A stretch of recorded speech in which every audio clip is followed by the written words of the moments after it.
majesté. Vêtu de majesté. La terre est dans la joie. La terre est dans la joie. Oui, la terre est dans la joie. La terre est dans la joie. Sa gloire resplendit sur ta maison. Nous proclamons que l'obscurité s'enfuit de ta vie. Au son de ta voix. Au son de sa voix. Au son de Nous disons combien Dieu est grand. Combien. Oui. Dieu est grand. Chantons-le. Chantons-le combien. Dieu est grand. Chante avec nous. Et tous verront combien.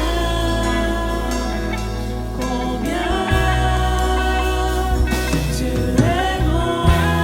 Tous ensemble. Car d'âge en âge il vit. Car d'âge en âge il vit. Le temps lui est soumis. Le temps lui est soumis. Commencement et fin. Commencement et fin. Commencement et fin. Céleste Trinité. Céleste Trinité. Dieu d'éternité. Dieu d'éternité. Il est l'agneau divin. Il est l'agneau divin. Il est l'agneau divin. Alors combien? Dieu est grand. Chantons-le. Chantons-le combien. Dieu est grand. Dieu est grand. Tous verront. Tous verront combien. Oui, combien il est grand. Combien. Dieu est grand. Son nom est tout puissant. Son nom est tout puissant. Nous proclamons ça. Son nom est tout puissant. Il est digne de louange. Je chanterai combien.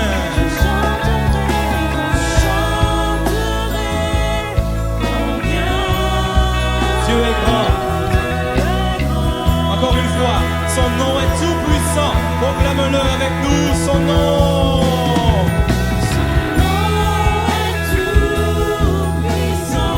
Digne de louange.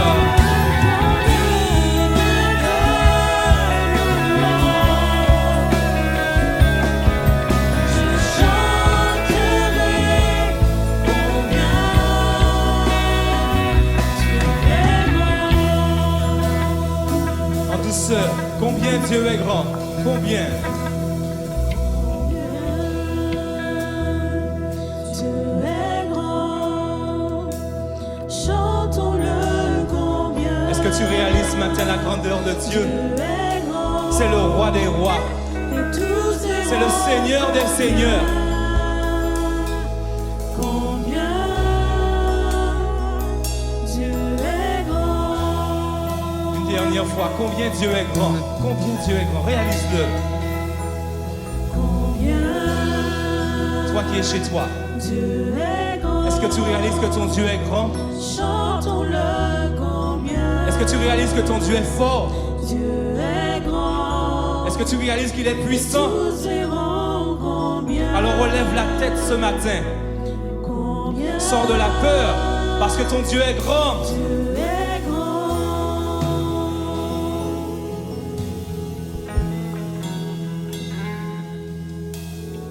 Ce matin, nous voulons offrir un culte à notre Dieu et à lui seul. Nous voulons que lui seul soit honoré dans nos maisons, dans nos voitures, là où nous sommes. Nous voulons lire le psaume 46. Il est noté au chef des chantres, des fils de Corée, sur Alamoth. Cantique. Dieu est pour nous un refuge, un appui, un secours qui ne manque jamais dans la détresse. C'est pourquoi nous sommes sans crainte quand la terre est bouleversée et que les montagnes chancellent au cœur des mers. Quand les flots de la mer mugissent écume, se soulève jusqu'à faire trembler les montagnes. Alors ce matin, sois sans crainte là où tu es. Même si autour de nous, la terre est bouleversée, mais notre Dieu est là. Il est présent en toi, autour de toi. C'est ce que nous voulons chanter. Tu es là, présent parmi nous. Nous t'adorons ce matin, Père, dans le nom de Jésus.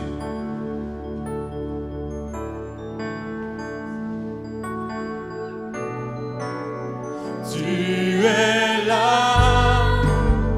présent parmi nous. Je t'adore. Oui, je t'adore. Je t'adore. Tu es là, présent. Tu es là. Confesse que ton Dieu est là. Présent parmi Il est chez toi, là où tu te trouves. Je t'adore. Il est en toi. Je t'adore. Et en plus, il agit. Tu es là. Agissant parmi nous. Agissant parmi nous.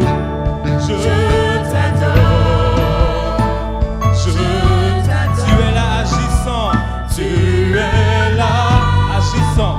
Agissant parmi nous. Je t'adore, Seigneur. Je t'adore. Je Et tu t'adore. ferais un chemin, Seigneur.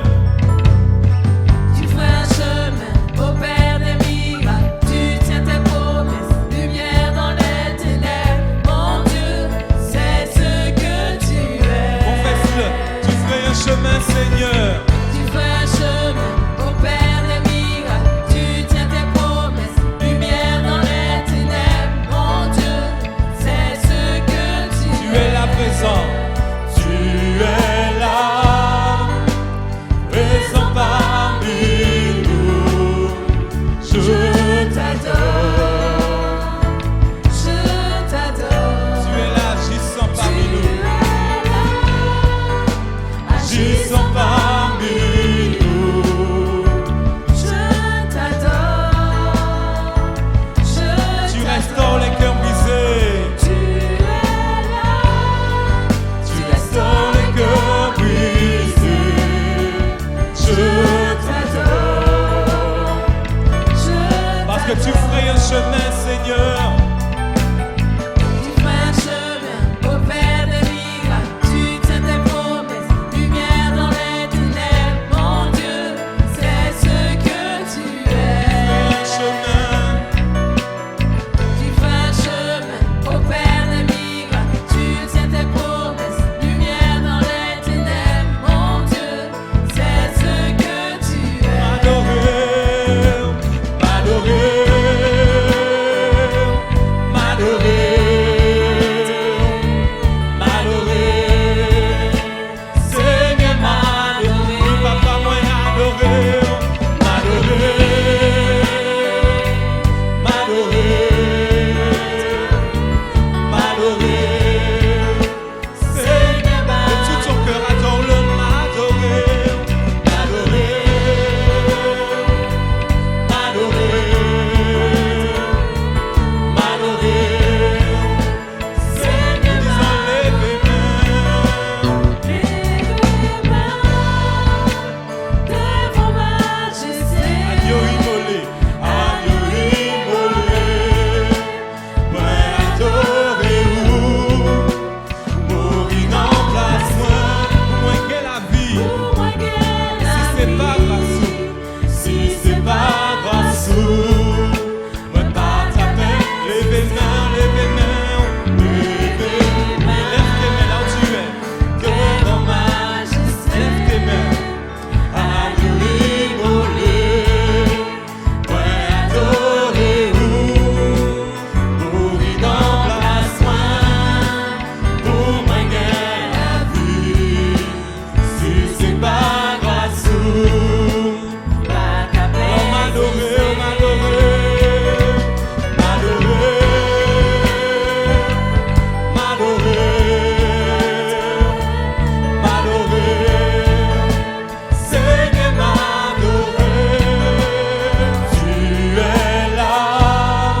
c'est pas grâce ou pas capable. on m'adorer, on m'adorer.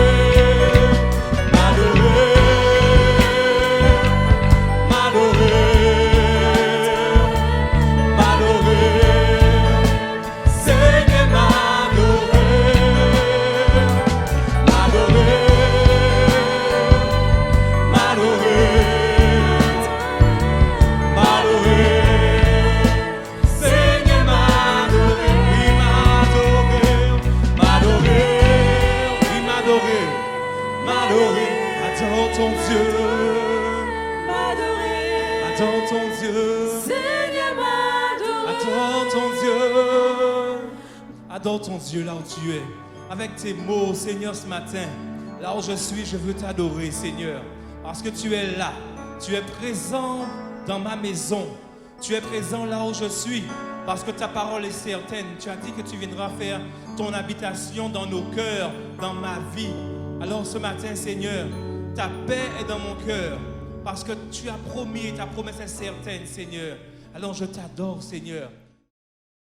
Bon Dieu bon, bon Dieu est bon. Et nous voulons dire ça, gloire pour bon Dieu, adoration pour bon Dieu, chapeau bas pour bon Dieu, parce que les mérites c'est louange.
Chapeau bas pour bon Dieu, l'immérité.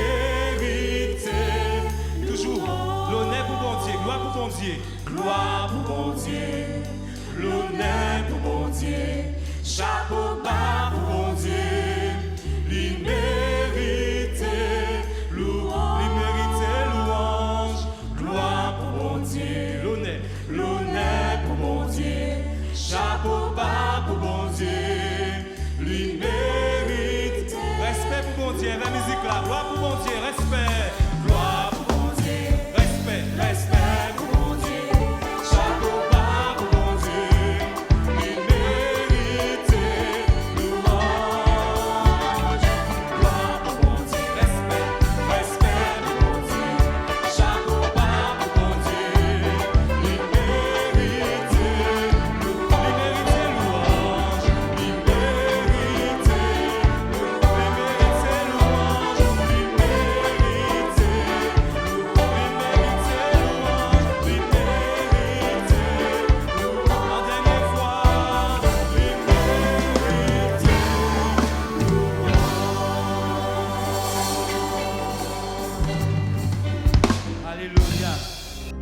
laissons sans plus tarder la place à la parole de Dieu.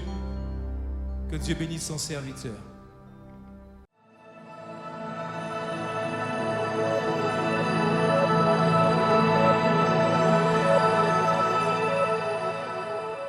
Bonjour à tous, bonjour frères, sœurs et amis, et chacun d'entre vous. J'aimerais ouvrir le Saint-Livre avec vous aujourd'hui dans l'évangile de Jean, chapitre 17, et nous lirons intégralement le chapitre 17 du moins. Après avoir ainsi parlé, Jésus leva les yeux au ciel et dit, « Père, l'heure est venue, glorifie ton Fils, afin que ton Fils te glorifie, selon que tu lui as donné pouvoir sur toute chair, afin qu'il accorde la vie éternelle à tous ceux que tu lui as donnés. Or, la vie éternelle, c'est qu'ils te connaissent, toi, le seul vrai Dieu, et celui que tu as envoyé, Jésus-Christ. Je t'ai glorifié sur la terre, j'ai achevé l'œuvre que tu m'as donnée à faire, et maintenant toi, Père, glorifie-moi auprès de toi de la gloire que j'avais auprès de toi avant que le monde fût. J'ai fait connaître ton nom aux hommes que tu m'as donnés du milieu du monde. Ils étaient à toi et tu me les as donnés et ils ont gardé ta parole. Maintenant, ils ont connu que tout ce que tu m'as donné vient de toi, car je leur ai donné les paroles que tu m'as données et ils les ont reçues. Et ils ont vraiment connu que je suis sorti de toi et ils ont cru que tu m'as envoyé. C'est pour eux que je prie. C'est pour eux que je prie. Verset 9. Je ne prie pas pour le monde, mais pour ceux que tu m'as donnés, parce qu'ils sont à toi. Et tout ce qui est à moi est à toi, et ce qui est à toi est à moi, et je suis glorifié en eux. Je ne suis plus dans le monde, et ils sont dans le monde, et je vais à toi. Père Saint, garde en ton nom ceux que tu m'as donnés, afin qu'ils soient un comme nous. Lorsque j'étais avec eux dans le monde, je les gardais en ton nom. J'ai gardé ceux que tu m'as donnés, et aucun d'eux ne s'est perdu, sinon le fils de perdition, afin que l'écriture fût accomplie. Et maintenant, je vais à toi, et je dis ces choses dans le monde, afin qu'ils aient en eux ma joie parfaite. Je leur ai donné ta parole, et le monde les a haïs, parce qu'ils ne sont pas du monde, comme moi je ne suis pas du monde. Je ne te prie pas de les ôter du monde, mais de les préserver du mal. Ils ne sont pas du monde comme moi, je ne suis pas du monde. Sanctifie-les par ta vérité. Ta parole est la vérité. Comme tu m'as envoyé dans le monde, je les ai aussi envoyés dans le monde et je me sanctifie moi-même pour eux, afin qu'eux aussi soient sanctifiés par la vérité. Ce n'est pas pour eux seulement que je prie. Bonne nouvelle, n'est-ce pas? Mais encore pour ceux qui croiront en moi par leur parole, afin que tous soient un, comme toi, Père, tu es en moi, et comme je suis en toi, afin qu'eux aussi soient un en nous, pour que le monde croie que tu m'as envoyé. Verset 22, je leur ai donné la gloire que tu m'as donnée, afin qu'ils soient un comme nous sommes un, moi en eux, et toi en moi, afin qu'ils soient parfaitement un, et que le monde connaisse que tu m'as envoyé, et que tu les as aimés comme tu m'as aimé.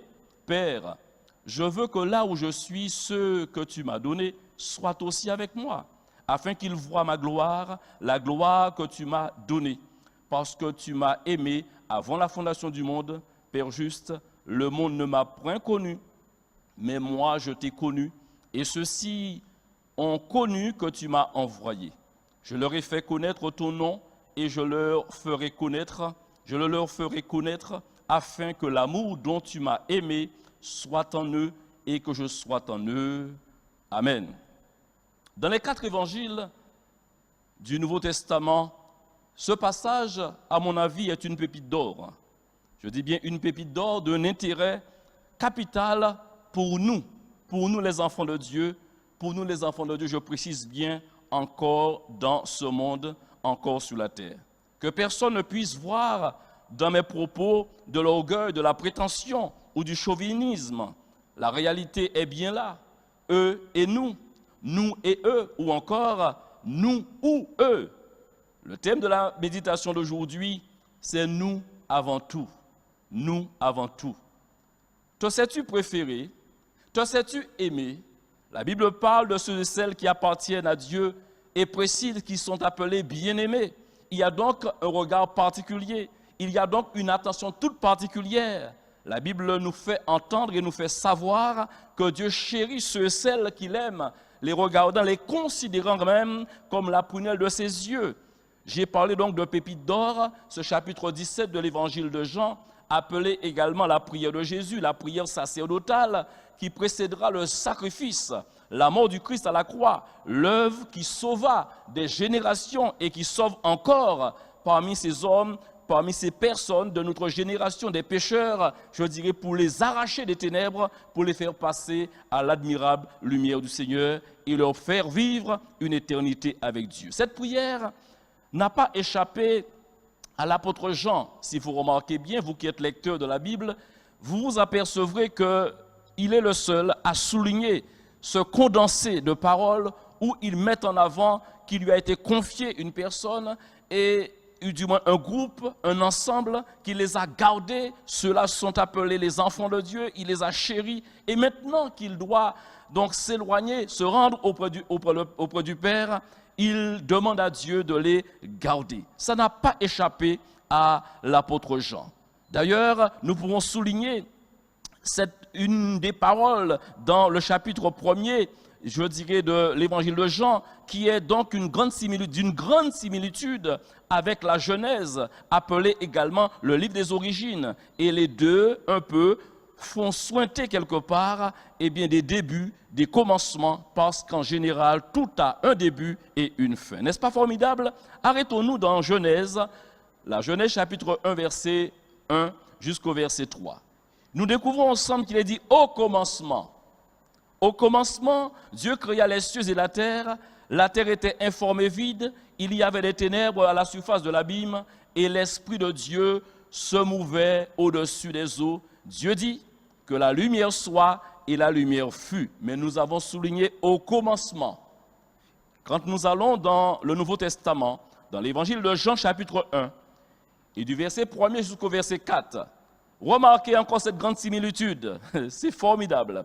Au commencement, eh oui, au commencement était la parole, et la parole était avec Dieu. Et la parole était Dieu, elle était au commencement avec Dieu. Toutes choses ont été créées ou faites par elle, et rien de ce qui a été fait n'a été fait sans elle. Elle était la vie, et la vie était la lumière des hommes.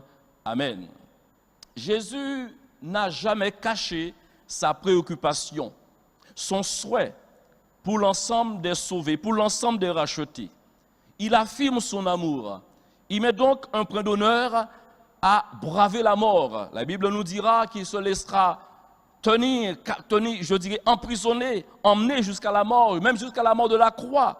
Il a été jusqu'à la mort de la croix parce qu'il avait une intention pure, il avait donc une préoccupation principale. Sans réserve, Jésus va laisser cette prière extraordinaire, ce que j'appelle, accordez-moi cette pensée, une belle et puissante prière.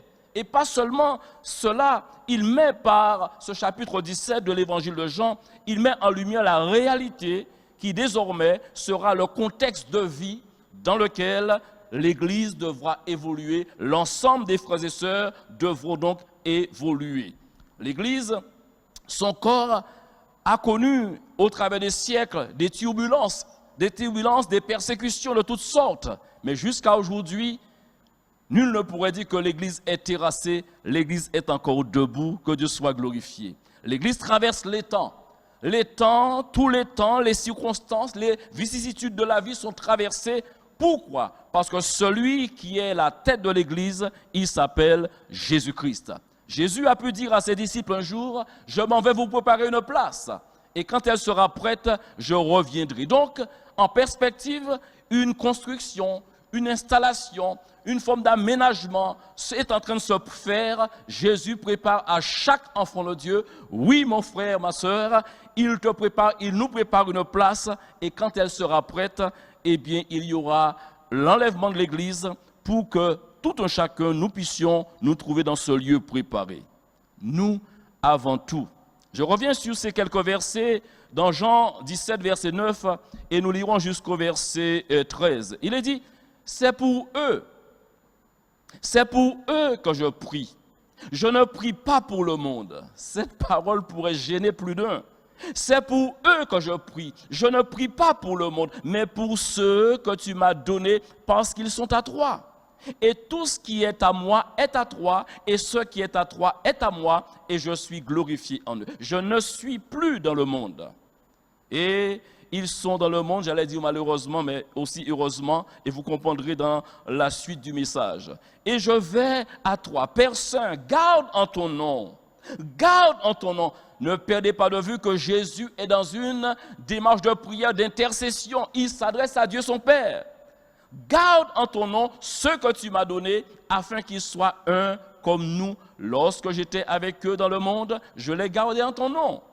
J'ai gardé ce que tu m'as donné, et aucun d'eux ne s'est perdu, sinon le fils de perdition, afin que l'écriture fût accomplie. Et maintenant je vais à toi, et je dis ces choses dans le monde, afin qu'ils aient en eux ma joie parfaite. Amen. J'aimerais faire au moins 2 affirmations. Vous trouverez dans le développement du message plus d'une affirmation, mais j'aimerais concentrer mon énergie à vous dire que j'affirme que la prière de Jésus est toujours exaucée. Personne ne peut contester cette réalité. La prière de Jésus est toujours exaucée. Personne ne peut dire autant. La Bible dit dans Jean 11, verset 42, « Pour moi, je savais que tu m'exauces toujours, entendez par toujours, tout le temps, en toutes circonstances. Tu entends ma prière, Père, et tu mets un soin à exaucer ma prière et à glorifier ton nom en m'accordant des bienfaits. Pour moi, je savais que tu m'exauces toujours, mais j'ai parlé à cause de la foule qui m'entoure, afin qu'ils croient que c'est toi qui m'as envoyé. » D'ailleurs, dans la réalité d'aujourd'hui, alors que nous sommes ensemble, alors que vous m'entendez, alors que nous partageons un moment formidable au travers d'un rituel, nous avons l'habitude de nous retrouver pour adorer Dieu en esprit et en vérité. Vous savez cette vérité, Jésus est assis à la droite de Dieu. Qu'est-ce qu'il fait? Il continue à intercéder. Alléluia. Il continue à prier. Et puisque vous venez de m'entendre affirmer qu'il est exaucé tout le temps, toutes les fois où il s'adresse au Père, sa prière est bien entendue et exaucée. Ayons confiance. Il portera donc nos situations, il portera donc nos circonstances, il portera donc nos peines aux pieds de ton Père, et son Père manifestera sa compassion et sa miséricorde. Le prophète a dit avec raison que la bonté de l'Éternel se renouvelle chaque matin et que ses compassions ne sont pas à leur terme. Alléluia. Deuxième affirmation, j'affirme que ceux qui ont été entre ses mains, et le chapitre 17 l'a un peu décliné. Ceux qui ont été entre ses mains, sous sa responsabilité, sous sa protection, ont été tous gardés. Et ceux qui lui font confiance encore aujourd'hui, alléluia, en restant, écoutez bien, entre ses mains, ceux-là sont protégés. Le psalmiste a dit avec raison, celui qui demeure à l'abri du Très-Haut, alléluia, demeure à l'ombre du Tout-Puissant. Jésus, le pasteur des brebis, il vit à jamais. À la droite de Dieu, il prie. Et j'affirme que tous ceux et celles qui lui font confiance, ils ne seront jamais dans la confusion. Jésus a dit dans Jean 10, verset 28, « Je leur donne la vie éternelle, et elles ne périront jamais, et personne ne les ravira, personne ne les ravira, personne ne les ravira, ne les prendra de ma main. » Amen.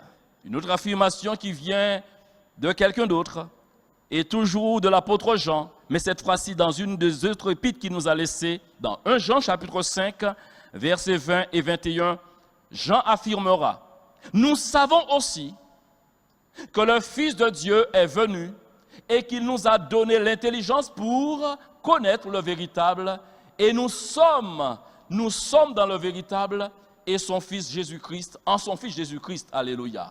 C'est lui qui est, alléluia, c'est lui qui est le Dieu véritable et la vie éternelle. Amen. » Dans cette même pensée, Des siècles auparavant, le prophète Ésaïe s'était crié, poussé par l'Esprit de Dieu, « Un enfant nous est né, un fils nous est donné, et la domination reposera sur son épaule. On l'appellera admirable, conseiller, Dieu puissant, Père éternel, prince de la paix. » Comme je vous l'ai dit, au départ, Jésus n'a pas caché sa préoccupation, son souhait pour l'ensemble des saints, pour l'ensemble des sauvés, l'ensemble des rachetés. Il a affirmé son amour sans réserve par cette belle et puissante prière. Et je vous ai dit, et pas seulement, il a mis par ces quelques paroles, par cette prière qui nous est laissée, il a mis en évidence la réalité qui désormais est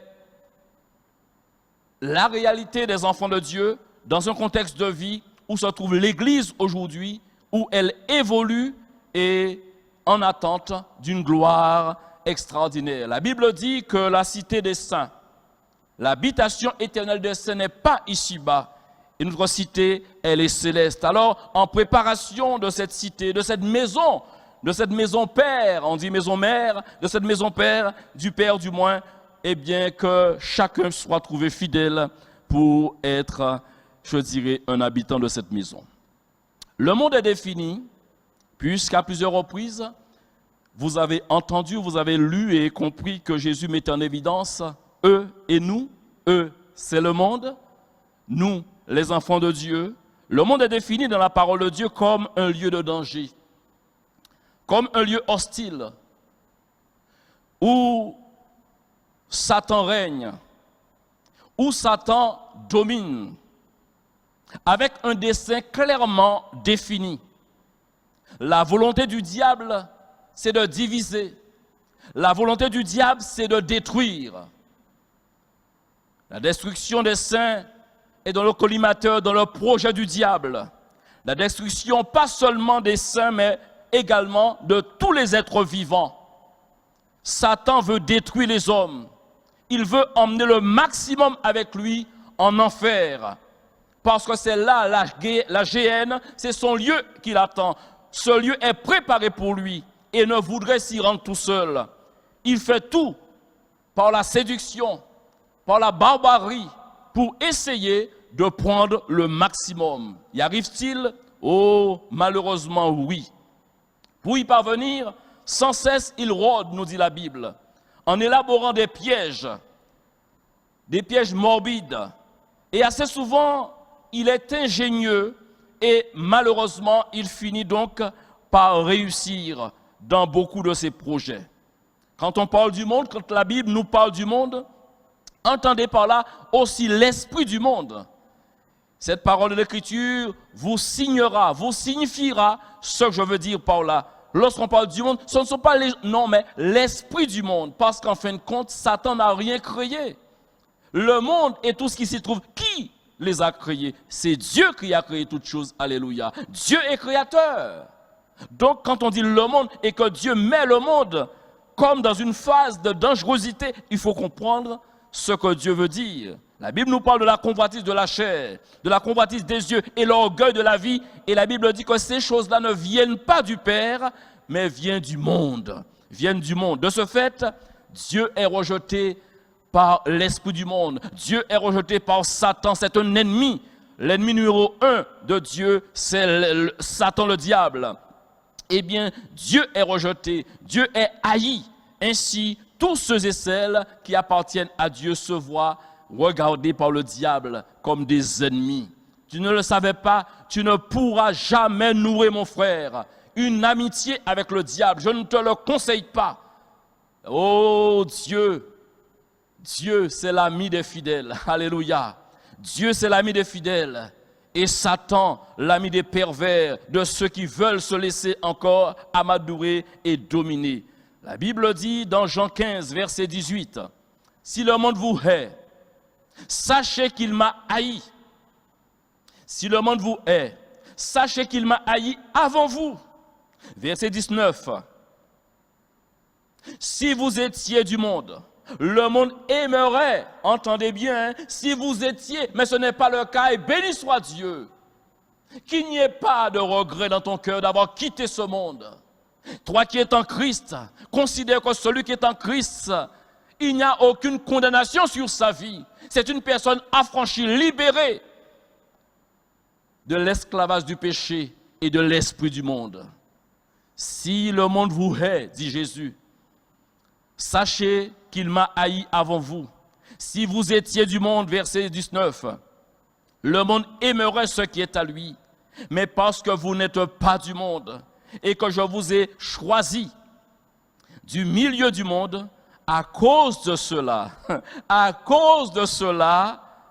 le monde vous hait. Et pourtant, devant cette réalité, certains devraient déjà se laisser instruire.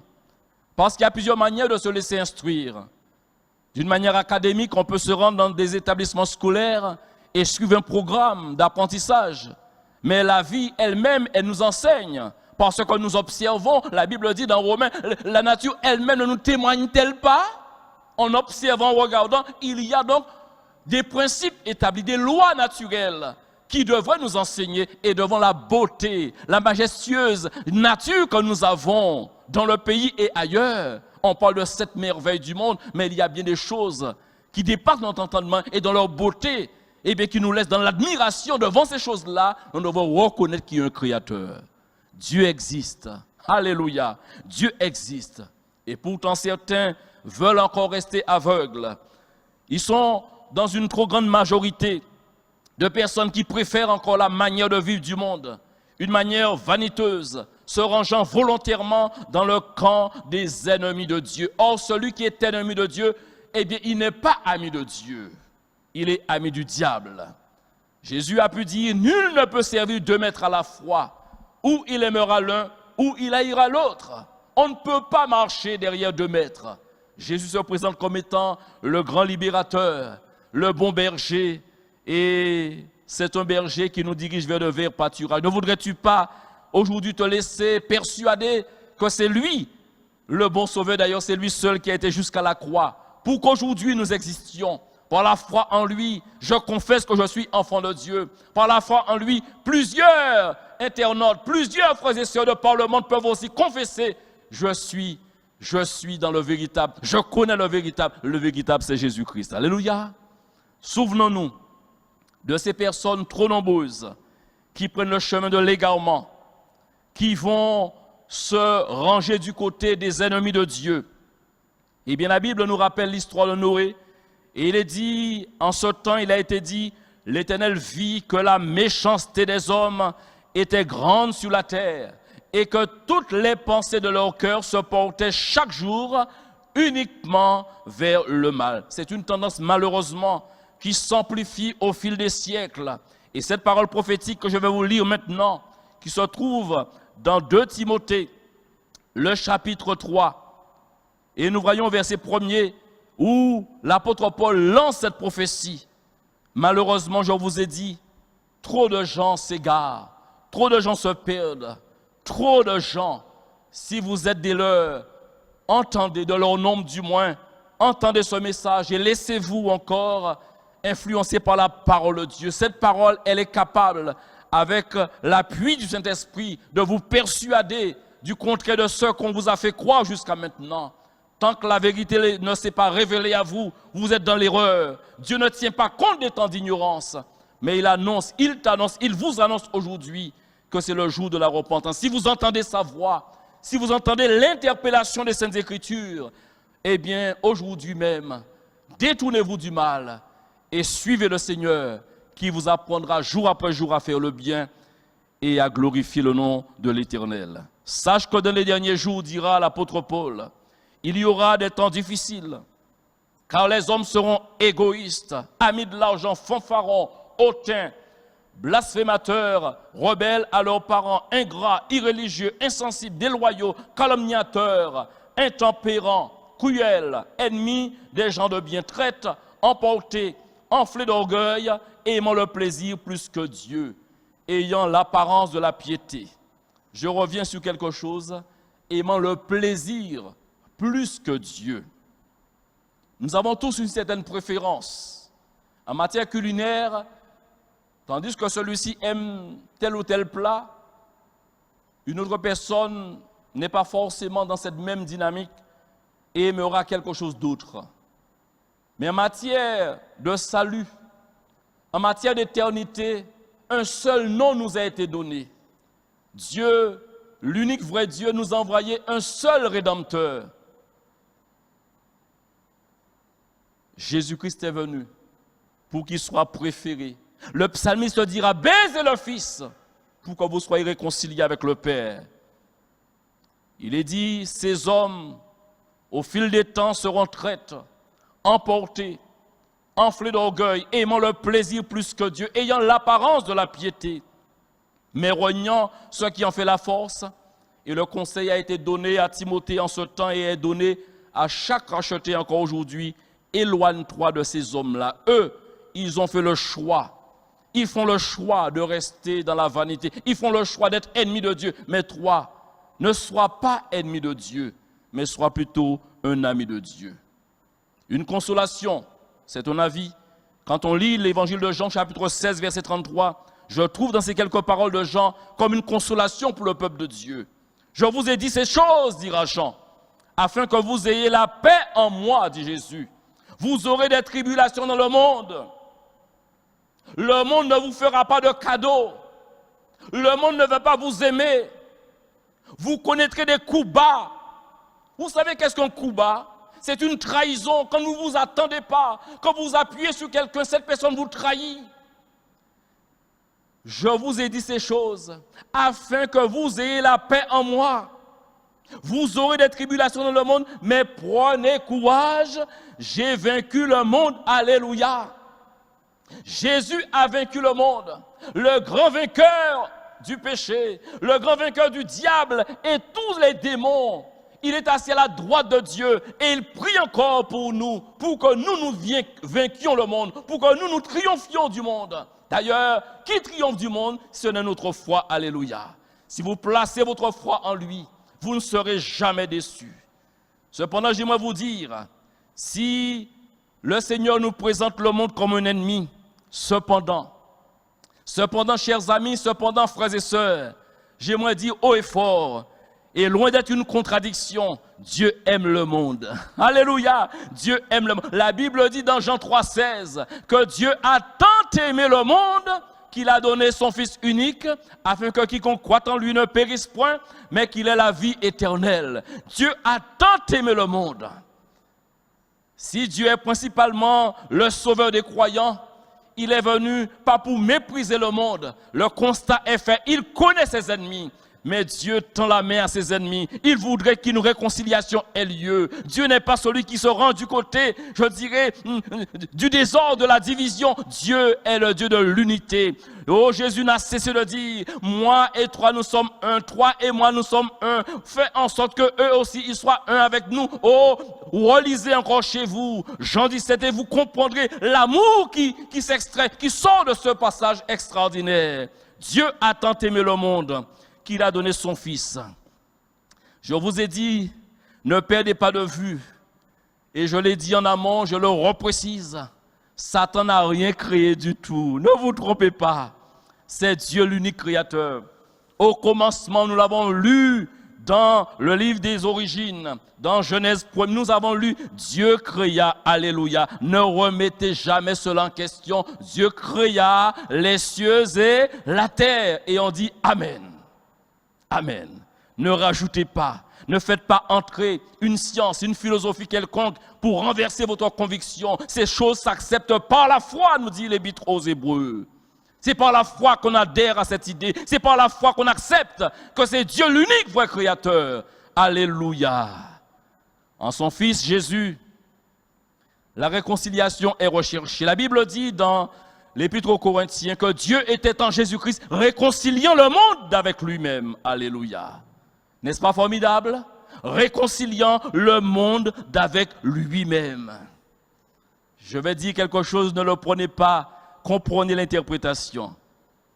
La Bible dit que Dieu ne dort ni ne sommeille, mais j'aimerais dire continuellement. En tout cas, il dit là, on voit qu'à lever, qu'à penser à ça, mais puisque nous sommes sortis du il pas dormi, pas, on ne peut pas dire ça, mais quand continuellement, Dieu est rempli par cette idée de se réconcilier avec quelqu'un. que quelqu'un se réconcilie avec lui. Dieu n'a pas changé. Le temps dans lequel nous sommes est un temps favorable. On l'appelle le temps de la grâce. Dieu tend la main à ses ennemis. Alors que vous pensez mal de lui, alors que vous interprétez mal les choses qui sont faites, vous lui donnez des choses, vous mettez sur son compte des choses qui ne sont pas sur son compte. Dieu t'appelle à la repentance. Repentez-vous! Cela fut le premier message de Jésus-Christ. Repentez-vous car le royaume de Christ, le royaume de Dieu est proche. Encore aujourd'hui, il ne fait pas d'exception. Les 5 continents entendent le même message. Ce message de repentance qui retentit, c'est l'amour de Dieu qui l'emmène à rechercher la réconciliation avec l'ensemble. Dans Romains chapitre 2, verset 11, la Bible dit simplement, car devant Dieu, alléluia, devant Dieu, il n'y a point d'acception de personne. Dieu ne fait pas de préférence de personne. Mais tandis que l'on peut dire encore aujourd'hui, si quelqu'un, noir ou blanc, riche ou pauvre, si quelqu'un entend sa voix et que cette personne s'approche de lui, cette personne trouvera grâce parce que Dieu est bon. Alléluia. Pendant que je vous parle, il cherche encore à convaincre quelqu'un, ne voulant qu'aucune de ces créatures aille en enfer pour accompagner le diable, pour accompagner Lucifer. Justement, Dieu veut interpeller. Dieu veut encore crier et lancer cette invitation à tous. Il voulait dire à chaque être humain, imaginez-vous que le monde, la terre, a aujourd'hui plus de 7 milliards d'individus. Dieu veut que la connaissance de sa parole puisse être répandue sur tout l'univers, sur toute la terre entière, et que chaque être humain, je l'ai précisé, quelle que soit sa catégorie, quel que soit son rang, la couleur de peau, il veut que chaque être humain entende sa proposition parce qu'il veut que tous soient avec lui. Alléluia. Dieu veut que tous les hommes soient sauvés. Alléluia. Dieu veut que tous les hommes soient sauvés. Alléluia. Dieu veut que tous les hommes soient sauvés. Et Dieu met en place une stratégie. Si Jésus est venu, justement, je veux interpeller chacun de nous. Puisque je vous l'ai dit, le message, c'est nous avant tout. Mais si nous sommes sauvés, ne pensez-vous pas un instant que nous sommes sauvés pour servir? Ne pensez-vous pas un instant que nous sommes sauvés dans un but bien précis? Oh, dans plusieurs buts, me direz-vous, pour être avec Dieu pour l'éternité. Mais Dieu a de grands projets pour nous. Depuis notre salut ici-bas, le projet commence. Et lorsque nous serons avec lui dans la félicité, la Bible nous dit même que c'est par nous que les anges seront jugés. C'est par nous que les nations seront jugées. C'est par nous que le monde sera jugé. Vous ne vous rendez pas compte? Quel rang que nous allons occuper? Quelle position dans laquelle Dieu veut nous placer? Je bénis Dieu pour cette réalité. Oh, ne sommes-nous pas des témoins? Nous sommes témoins de sa puissance, témoins de ses compassions, témoins de sa miséricorde. Alléluia. Oh, lorsqu'on nous appelle malfaiteurs, je n'arrête pas de dire aux gens, ne baissez pas la tête. Lorsque les gens vous prennent du doigt et vous disent, oh, ou t'es un malfaiteur, ou t'en vaut rien, il faut dire amen, t'en vaut rien, pas vaut rien encore, en s'en vaut rien, repenti, alléluia. Il faut savoir reconnaître, autrefois vous étiez ténèbres, a dit l'apôtre Paul, maintenant vous êtes lumière en Jésus-Christ. Nous sommes de la lumière, eux, ils sont encore dans les ténèbres, mais il n'y a pas ici de mépris dans mes propos. Puisque je vous inviterai tout à l'heure à entrer dans une mission particulière. Dans 1 Corinthiens chapitre 2, verset 12, nous, alléluia, qu'avons-nous? Que sommes-nous? Qui sommes-nous? Oh, nous n'avons pas reçu l'esprit du monde, mais l'esprit qui vient de Dieu, afin que nous connaissions les choses que Dieu nous a données par sa grâce. Afin que nous connaissions. Le monde est aveugle. Le monde ne sait pas discerner le bien du mal. Le monde appelle mal bien et bien mal. Mais celui qui a reçu les choses de Dieu est un homme averti, est un homme illuminé, éclairé. Et faisant le choix de ne plus marcher dans les ténèbres, mais il fait le choix de marcher dans toute la vérité. Et l'Esprit Saint est là pour l'y aider. Alléluia. les choses que Dieu nous a données par sa grâce. Nous avons tout pleinement en Jésus-Christ. Alléluia. Nous avons la vie et l'immortalité par notre foi, frères et sœurs, dans le sacrifice de Jésus-Christ à la croix, qui nous disculpe, eh bien, de toute condamnation éternelle. Ouvrons l'espérance d'un règne. Et je l'ai dit tout à l'heure, c'est nous. Dieu va compter sur nous. Nous serons dans le tribunal de Christ pour juger le monde. Oui, ouvrons l'espérance d'un règne et d'une gloire éternelle. La Bible dit, or si nous sommes enfants, nous sommes aussi héritiers de Dieu et co-héritiers de Christ.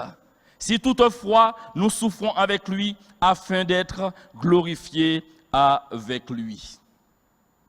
Pour mieux indiquer la mission qui nous est confiée, je n'ai pas trouvé meilleur texte et depuis des années, ce texte est un texte à lire et à chérir dans nos cœurs. Bien sûr, je m'adresse à chacun d'entre vous, nous qui sommes éclairés bien sûr. Dans 1 Pierre chapitre 2 verset 9 jusqu'au verset 25, je lis, vous au contraire, suivez attentivement, vous au contraire, vous êtes une race élue, un sacerdoce royal, une nation sainte, un peuple acquis, afin que vous annonciez les vertus de celui qui vous a appelé des ténèbres à son admirable lumière. Vous qui autrefois n'étiez pas un peuple et qui maintenant êtes le peuple de Dieu. Vous qui n'aviez pas obtenu miséricorde et qui maintenant avez obtenu miséricorde. Bien-aimés, je vous exhorte, comme étrangers et voyageurs sur la terre, à vous abstenir des convoitises charnelles qui font la guerre à l'âme. Ayez du milieu, écoutez, ayez au milieu des païens, ou encore au milieu des mondains, ayez au milieu du monde du moins, au milieu des païens, une bonne conduite, afin que là même où ils vous calomnient, comme si vous étiez des malfaiteurs, ils remarquent, alléluia, nous sommes lumière en Jésus-Christ. Ils remarquent vos bonnes œuvres et glorifient Dieu au jour où il les visitera. Soyez soumis à cause du Seigneur à toute autorité établie parmi les hommes, soit au roi comme souverain, soit au gouverneur comme envoyé par lui pour punir les malfaiteurs et pour approuver les gens de bien. Car c'est la volonté de Dieu. C'est la volonté de Dieu qu'en pratiquant le bien, vous réduisiez au silence les hommes ignorants et insensés, étant libres sans faire de la liberté un voile qui couvre la méchanceté, mais agissant comme des serviteurs de Dieu. La différence se fait voir. On sait quand on est serviteur ou du moins on sait. Les autres savent quand nous sommes serviteurs de Dieu ou pas. Honorez tout le monde, aimez les frères, craignez Dieu, honorez le roi, serviteurs, soyez soumis en toute crainte à vos maîtres, non seulement à ceux qui sont bons et doux, mais aussi à ceux qui sont d'un caractère difficile, car c'est une grâce que de supporter des afflictions par motif de conscience envers Dieu quand on souffre injustement. En effet, quelle gloire y a-t-il à supporter de mauvais traitements pour avoir commis des fautes? Quelle gloire! Mais si vous supportez la souffrance lorsque vous faites ce qui est bien, c'est une grâce devant Dieu. Et c'est à cela que vous avez été appelés parce que Christ aussi a souffert pour vous, vous laissant un exemple afin que vous suiviez cette race. Lui qui n'a point commis de péché, entendez, et dans la bouche duquel il ne s'est point trouvé de fraude. Lui qui injuriait, ne rendait point injure. Je crois que la piste est laissée. L'enseignement est clair. Si nous sommes invités tous à imiter notre Seigneur, eh bien, nous avons donc de quoi travailler. Lui qui injuriait ne rendait point injure, maltraité ne faisait point de menace, mais s'en remettait à celui qui juge justement. Lui qui a porté écoutez bien, lui-même nos péchés en son propre corps sur le bois, afin que, morts au péché, nous vivions pour la justice, lui par les meurtrissures duquel vous avez été guéris. Car vous étiez comme des brebis errantes, mais maintenant vous êtes retournés vers le pasteur et le gardien de vos âmes. Amen. Nous avant tout. Bien-aimé, je ne voudrais te persuader du rang que tu occupes dans la maison du Seigneur. Le Seigneur a jugé bon de t'ajouter dans sa maison, faisant de toi, intégrant donc un peuple d'une position extraordinaire, occupant un saint sacerdoce pour accomplir une mission extraordinaire. Maintenant que nous sommes chrétiens, au-delà même de la protection que Dieu garantit à chacun sur la demande de la prière de son Fils, souvenez-vous, quand Jésus avait dit « Père, je ne te prie pas de les ôter du monde, mais de les garder du monde ». Nous devenons immédiatement, systématiquement, nous devenons des instruments. J'aimerais vous dire que nous sommes des privilégiés.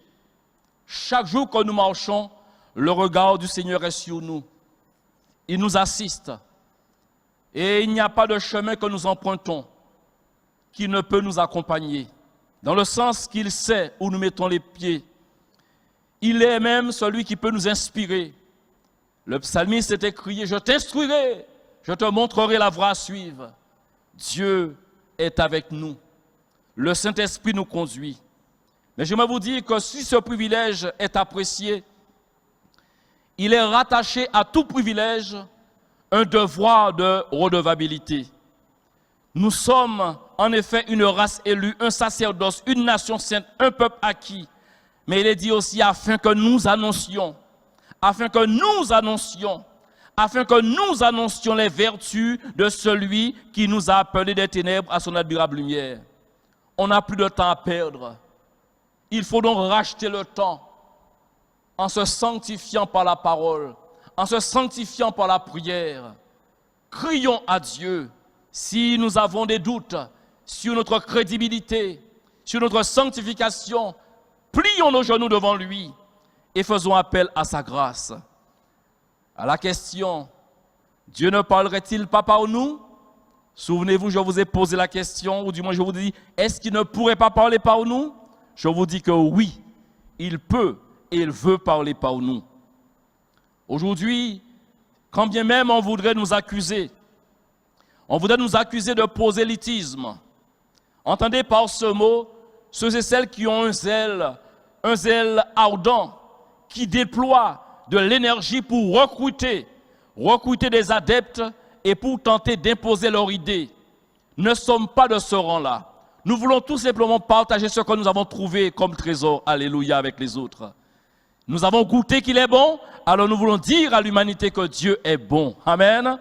Que Dieu est bon, alléluia. Souvenons-nous que c'est une nécessité aujourd'hui que nous puissions exprimer notre différence. Et je reviens sur cette parole, ce verset 17 que j'ai lu, intégrant le dernier texte que je viens de lire, où vous trouvez cette parole que j'ai sélectionnée. Honorez tout le monde. Aimez les frères. Honorez tout le monde. Aimez les frères. Craignez Dieu. Honorez le roi. Je trouve cette parole bien équilibrée. Il y a donc une direction. Il y a donc un enseignement pour chaque catégorie. La Bible nous dit que nous ne sommes pas juges du monde. Nous n'avons pas à juger ceux du dehors. Vous et moi, nous n'avons pas à les juger. C'est Dieu qui juge les gens. Alléluia. Et aussi en deuxième lieu, il est dit, aimez les frères. Oh, il peut y avoir des différends entre frères. Mais souvenez-vous que cette notion de frère nous amène à déployer de l'énergie, autant que cela dépend de nous, pour garder la fraternité, pour garder l'unité. Alléluia. Et nous voyons, troisième lieu, il est dit, craignez Dieu. Oh, la crainte de Dieu. Alléluia. Elle est tout. Il est dit, heureux ceux qui craignent Dieu. C'est une bénédiction que d'avoir la crainte de Dieu. La crainte de Dieu bouscule notre intérieur. Lorsqu'on n'a pas été celui qu'on devrait être, soit en parole, soit en attitude, soit dans la pensée, on fait tout pour se corriger parce que la crainte de Dieu nous motive à le respecter. Alléluia. Honorer le roi. Et j'en arrive sur ce dernier point pour vous dire, ne sommes pas des marginaux. J'aimerais donc lancer cette parole à chacun d'entre nous.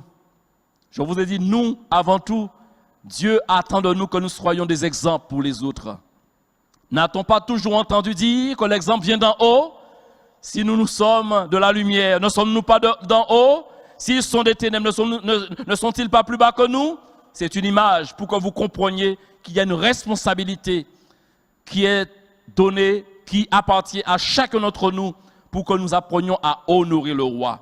Honorer le roi, entendez, il y a quelques pays par-ci et par-là où il y a encore des monarques, mais nous avons donc tout un ensemble de gouvernance qui a bougé, qui a changé. Et dans le pays dans lequel nous sommes, eh bien, nous avons un autre mode de fonctionnement. Ce n'est pas une royauté, mais c'est un président de la République avec tout un ensemble d'organismes politiques pour gérer le pays. Mais nous avons à respecter les hommes de loi et les lois qui sortent bien sûr et qui n'entravent pas bien sûr la parole de Dieu. C'est juste une petite phrase pour comprendre qu'il faut être éclairé quand il est dit honorer le roi. Ce n'est pas dans n'importe quoi, mais bien sûr dans des choses qui ne vont jamais à l'encontre de la parole de Dieu. Nous avant tout. Qu'attendez-vous? Attendez-vous, qu'attendons-nous, devrais-je dire, excusez-moi, qu'attendons-nous? Devrions-nous attendre un signal, un signe? Oh, nous sommes friands de révélation, nous attendons toujours un petit signe. Quelqu'un m'a dit un jour, pasteur, chacun voit un signe là où il veut voir un signe. Je me suis dit, oh là là, c'est une parole intelligente. Quand on a faim, si on voit la voiture à pain qui passe, on dit, c'est un signe qu'il me faut acheter du pain. Bref. J'aimerais vous dire, il est temps pour vous et moi, librement, ouvertement, volontairement, j'aime cette expression biblique, volontairement, que nous puissions rendre au Seigneur ce qu'il nous donne chaque jour. Nous goûtons, nous sommes au bénéfice de sa bonté.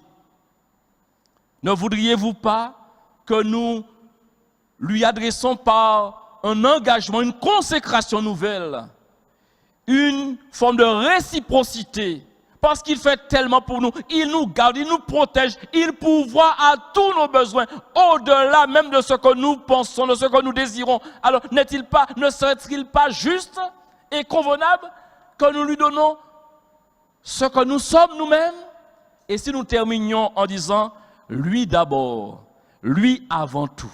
Amen. Que Dieu vous bénisse. Seigneur, merci pour ta parole. Certainement, elle fera du bien au cœur et aux âmes. Certainement, elle bénira encore nos vies. Nous voulons, Seigneur, simplement nous agenouiller à tes pieds. En tant qu'enfant de Dieu, c'est notre place. Tu as dit de Marie qui avait choisi cette place, qu'elle avait choisi la bonne part, une part qui ne pourrait lui être ôtée. Le monde ne cesse de nous faire des propositions, mais aucune d'elles ne pourrait, Seigneur, combler nos cœurs. Aucune d'elles ne pourrait nous donner ce que toi, tu nous as déjà donné et ce que tu nous réserves en perspective. Seigneur, merci d'être notre Seigneur. Un jour, ton serviteur a dit, des paroles pleines de charme brouillonnent dans mon cœur. Je dis, mon œuvre est pour le roi. Que ma langue soit comme la plume d'un habile écrivain. Oui, puissent nos œuvres être pour le roi. À partir d'aujourd'hui, entends et vois notre consécration et que toute la gloire t'en revienne, Père, au nom précieux de ton Fils Jésus. Amen. Nous voulons bénir Dieu pour sa parole et pour son serviteur. Parce que sa parole a su trouver le chemin de nos cœurs. Et nous voulons maintenant simplement la mettre en pratique. Et lui dire, Seigneur, dans un petit moment comme ça, m'a chanté un cantique d'amour, passant aimer en Jésus. Que Dieu nous bénisse à travers ce chant. Et qu'il soit béni premièrement.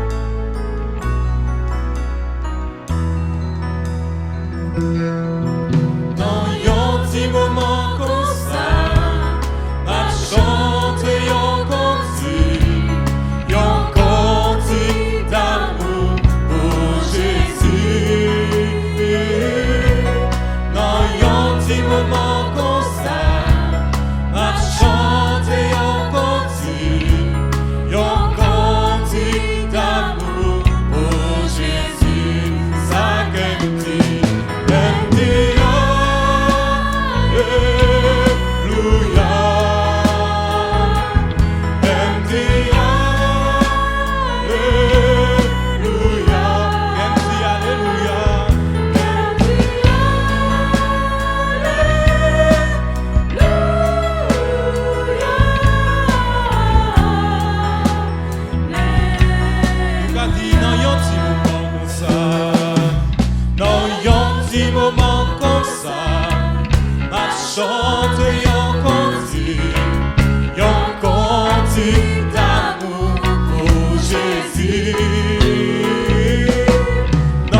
pour ce temps passé à toi, Seigneur.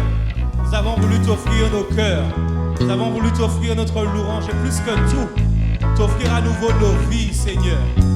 Alors nous te bénissons, Seigneur, et nous remettons le reste de notre semaine entre tes mains, Seigneur. Merci pour tout, Papa, dans le beau et précieux nom de Jésus.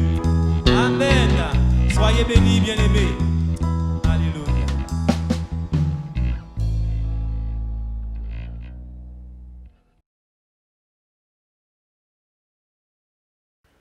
L'Assemblée de Dieu de Petit-Bourg reprend ses réunions de culte chaque dimanche à 9h30. Jusqu'à nouvel ordre, il y aura des réunions seulement le dimanche à Petit-Bourg. Le nombre de places étant très limité, pour participer aux réunions du dimanche, nous vous demandons de vous inscrire en envoyant un SMS au 06 90 34 03 65. C'était un communiqué du pasteur Joël Sita.